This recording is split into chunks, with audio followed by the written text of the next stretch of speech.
আবুতাহের খান জিতবে, 2 লক্ষ ভোটে জিতবে। মোহাম্মদ সেলিম জিতবে, 3 লাখ ভোটে জিতবে। প্রায় 3 কোটি টাকা রাস্তা করেছে, সে ওর বাড়িতে কাজ করেছে হয়তো 3 কোটি টাকার, তাই সেটাই ওরা প্রচার করছে। আবুতাহের খান এখানে 2 লাখ ভোটে জিতবে, এখানে শুধু দিদি চাই। 2 লাখ তো ভোটই পাবে না ভাই আবু তাহির, তো 2 লাখ ভোটে জিতবে কি রে? 50% তো মহিলা ভোটার এবং তারা তো হাতে টাকা পাচ্ছে। লক্ষ্মী ভান্ডার মাসে মাসে 1000 টাকা, দিদি ছাড়া কিছু এখানে কেউ নাই। সমস্যা হয়েছে বেকার সমস্যা। মুর্শিদাবাদ মোহাম্মদ সেলিমকে চাই। সকাল বিকাল চা আর চায়ের সঙ্গে আড্ডা, এটা যেন বাঙালির কপিরাইট রয়েছে। আর সেই আড্ডাতে রাজনীতি থাকবে না তা কি কখনো হয়? আমরা এই মুহূর্তে রয়েছি মুর্শিদাবাদে, আর মুর্শিদাবাদে 7 তারিখে নির্বাচন, তাই আজকে চায় পে চর্চার বিষয় অবশ্যই রাজনীতি। চায়ের আড্ডাতে মানুষ কি বলছে, রাজনীতি কার দিকে ঝুঁকে রয়েছে, মুর্শিদাবাদ কাকে চাই, আসুন এখানকার মানুষজনের সঙ্গে কথা বলি। কে জিতবে বলে মনে হয়? আবুতাহের খান জিতবে, 2 লক্ষ ভোটে জিতবে। 2 লক্ষ ভোটে জিতবে। কালকে দেখেনি রানীনগরে আমাদের গোদমপাড়ায় মিছিলে 20,000 লোক ছিল জনসভায়, আগে 2-3 হাজার লোক তো মিছিল করলো। এই যে বামেদের প্রার্থী হয়েছেন মোহাম্মদ সেলিম, হাড্ডাহাড্ডি টক্কর হবে বলে মনে হয়? কোথায় বাড়ি ওর? তো কলকাতায় বাড়ি, এবার বালুরঘাটে দাঁড়িয়েছিল 4 নম্বর হয়েছিল, আবার এখানে এসছে পরিযায়ী শ্রমিকের মতো এসছে, কোনো কাজ হবে না। এই যে মুর্শিদাবাদ লোকসভা কেন্দ্র, কে জিতবে বলে মনে হয়? মোহাম্মদ সেলিম জিতবে, 3 লাখ ভোটে জিতবে। 3 লক্ষ ভোটে জিতবে? হ্যাঁ, একদম গ্যারান্টি। কেন জিতবে বলে মনে হয়? ভোটার আছে মোহাম্মদ সেলিমের, সিপিএমকে সবাই সাপোর্ট করছে, সেই কারণে। কি কি কাজ হয়েছে যদি বলা হয় আপনাকে, কি বলবেন, কি কি কাজ হয়েছে? আমাদের আবুতাহের খানের সাংসদের আমাদের এখানে প্রায় 3 কোটি টাকার রানীনগর বিধানসভাতে, রানীনগর 1 আর 2 প্রায় 3 কোটি টাকার রাস্তা করেছে। অনেক উন্নয়ন, রাস্তাঘাট, দিদির 1000 টাকা, মেয়েদের 90% ভোট দেবে মেয়েরা। তাই কি আবার তাকেই চান? অবশ্যই তাকে চাই, আমি কেন আরো জিজ্ঞাসা করুন, তাই বলবে। হাতে নগদ 1000 করে টাকা পাচ্ছে প্রত্যেকটা বাড়িতে। সে টাকা কোথায় থেকে আসছে না আসছে সে ডিপলি তো সবাই ভাবতে জানে না।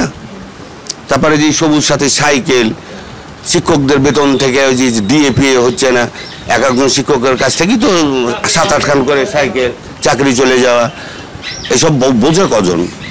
অনেক 50% তো মহিলা ভোটার এবং তারা তো হাতে টাকা পাচ্ছে। তারা এবার চুপে সারে গিয়ে কি করবে? টাকা পাওয়া, টাকা একটা বলে তো ব্যাপার আছে, তারা তো ভোট দিবে। লোকসভা ভোট, মুর্শিদাবাদ কাকে চায়? মুর্শিদাবাদ মোহাম্মদ সেলিমকে চাই। মানে আবু তাহির 5 বছর কি করেছে? ওই 5 বছরের মধ্যে 4 বছরই আসেনি।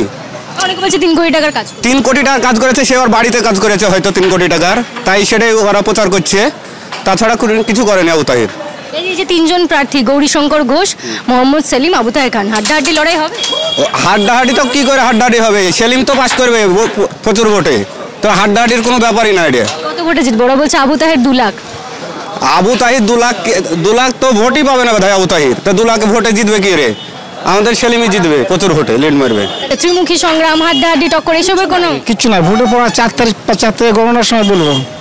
তাহলে আবু তাহেরের জয়লাভ কি শুধু সময়ের অপেক্ষা? সময়ের অপেক্ষা, জিতে গেছে।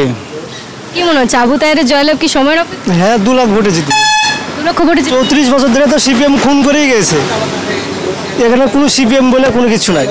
আবু তাহের খান এখানে 2 লাখ ভোটে জিতবে, এখানে শুধু দিদি চাই। কন্যাশ্রী, রূপশ্রী, যুবশ্রী, যে লক্ষ্মী ভান্ডার মাসে মাসে 1000 টাকা, দিদি ছাড়া কিছু এখানে কেউ নাই। আবু তাহের এতদিনের সাংসদ ছিলেন, কাজ করে না, কোনো কাজ করেনি এবং 5 বছর এলাকায় আসেনি, সেই কারণে উনি ভোট পাবেন না। প্রচারে আসছে? না, প্রচার আসছে মাঝে মধ্যে, দেখা যাচ্ছে লোকজন নেই। বেশিরভাগ লোকের কাছ থেকে জানতে পারছি যে মোহাম্মদ সেলিমের হাওয়া ভালো। কোনো সময়তে দেখা যাচ্ছে তৃণমূলেরও লোকজন হচ্ছে, খুব বলা মুশকিল। সিপিএনকে ভোটটা দেবে কোনো কারণ আছে তো নাকি? কারণ থাকলে ভোট দেবে, অত কোনো কারণ নাই। আজ প্রত্যেকের বাড়িতে 1000 করে টাকা দিচ্ছে, কার মেয়ে আছে তাই সে 25,000 পাচ্ছে, বিহার সময়তে 25,000 পাচ্ছে, তাহলে সাইকেল পাচ্ছে, তাহলে সিপিএনকে ভোট দেয়? সেলিম যদি সংসদে আসেন কি চাইবেন তার থেকে? জনগণের কাজ করুক, সেটাই চাইবো। এতদিন আবু তাহের খান সাংসদ ছিলেন, কাজ করেন? হ্যাঁ, কাজ করেছে, ওর বাড়ির কাজ করেছে। ওই তো 4 বছর ধরে আসেনি, তাহলে কি কাজ করবে? তো 4 বছর ধরে যে 3 কোটি টাকার কাজ করেছে সে কথাটা বলছে, ওই তো 5 কোটি টাকাই পাবে কাজ। 5 কোটি টাকার কাজের মধ্যে যদি 3 কোটি টাকা কাজ করে 2 কোটি টাকায় বাড়িলে চলে গেছে না, কি করেছে? তাহলে সেটা জবাব দিতে হবে। জোট নিয়ে এত আলোচনা হচ্ছে, জোটের প্রার্থী সব ভণ্ড, সব কিচ্ছু নাই ওসব। মানে সেলিম হাড্ডাহাড্ডি টক্কর আবু তাহেরকে দিতে পারে? সেলিমকে কেউ চিনে না। সেলিমকে কেউ চেনে না? না, এখানে যদি বলেন সেলিমকে কেউ চিনে না। ও 2-5টা চিনে, ও থাকবে, ও 2-5টা বিরোধী ও থাকবে। তাদেরও তো মিছিলে দেখা যাচ্ছে ভিড় হচ্ছে, লোক হচ্ছে সভাতে, বলছেন কেউ চেনে না? হ্যাঁ, না ওখানে কিছু নেই, এখানে আবু তাহের ছাড়া কিচ্ছু নাই, এখানে এছাড়া কিচ্ছু নেই। আবু তাহের খান। এখানে উন্নয়ন থেকে ভোট হবে, ওইসব কিচ্ছু না, উন্নয়ন যে করেছে তাকেই ভোট দিবে, তার সঙ্গে মানুষ থাকবে। মানে প্রার্থী খুব একটা ভূমিকা লাভ করছে। অবশ্যই প্রার্থী ভূমিকা না, মমতা ব্যানার্জির ভোট। মুর্শিদাবাদ লোকসভা কেন্দ্রে কি কি সমস্যা রয়েছে, কি কি ডিমান্ড আপনার? অনেক সমস্যা, রাস্তাঘাট, পানীয় জল, অনেক কিছু সমস্যা আছে। মোহাম্মদ সেলিম পার্লামেন্টে গেলে আশা করছি এগুলো সমস্যা থাকবে না আমাদের। সিপিএম এর প্রার্থী যিনি হয়েছেন আবার জোট সমর্থিত, মানে কংগ্রেস সমর্থিত বাম প্রার্থী মোহাম্মদ সেলিম রাজ্য সম্পাদক, তার কি কোথাও কি সুবিধা হচ্ছে? না, তাদের সুবিধা নেই। ওর কুঠে থেকে ধরুন এসেছে এবছর, কলকাতা খাইয়ে মারধর খাইয়ে এখানে এসেছে, এনে লোক ভোট দিবে, ওকে চিনেই না তো। আর আবু তাহির গত বছর সংসদ ছিল, এবারও হবে। উনি যেখানে পাশ করেছিলেন, যেখানে সংসদ ছিলেন, তো সেখানকার বাদ দিয়ে সেখানকার জনসাধারণ মানুষ তারা চাইলেন না কেন? তিনি মুর্শিদাবাদ আসলেন কেন? জিতবে আবু তাহের খান, যেহেতু ভালো মানুষ, কাজ করেছে এলাকায়। রাস্তাঘাট তো মোটামুটি হয়েছে, তত ভালো না হলেও রাস্তাঘাট ভালো হয়েছে, রাস্তাঘাট হয়েছে, কারেন্ট ফারেন্টও হয়ে গেছে। সমস্যা হয়েছে বেকার সমস্যা। আমার কি কাজ? সার, মাঠের পানি, এইসবের দরকার হলেই আমাদের হয়ে গেল, এখানকার চাষি লোকের। শিক্ষিতের কোনোই নাই। যিনি সাংসদে আসবেন তার কাছ থেকে কি কি কাজ চান, মানে কি চাইবেন? চাইবো মানে দেশের উন্নয়নমূলক কাজ হোক, সেটাই চাই। মুর্শিদাবাদের কি হবে?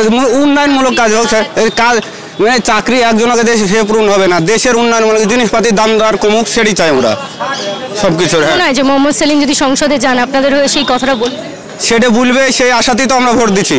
রাস্তাঘাট যেসব সমস্যা ছিল, সমস্যা কিছু সমাধানে আছে, তবে সব সম্পূর্ণ হয়নি, এখনো কিছু কিছু বাকি আছে।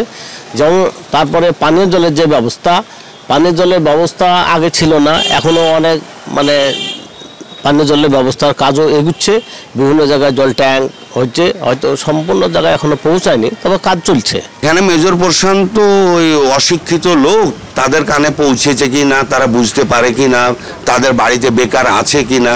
তবে যারা শিক্ষিত, যারা বেকার, তারা অবশ্যই তো তাদের মনে একটা দাগ কাটবে।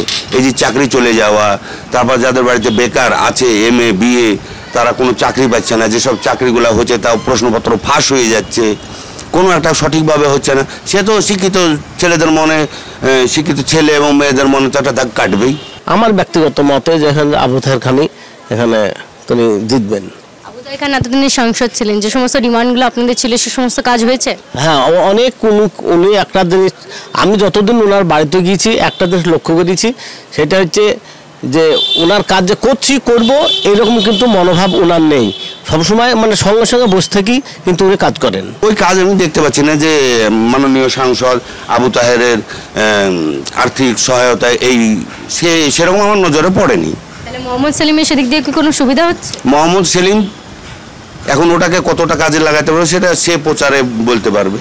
গরম চায়ে চুমুক দিয়ে রাজনৈতিক তরজা তো চলবে, এবং তারই সঙ্গে কোন সাংসদ কেমন কাজ করেছেন, আগামী দিনে যিনি সাংসদ হবে তিনি কি কাজ করতে চলেছেন, সেই দিকেও থাকবে আমাদের নজর।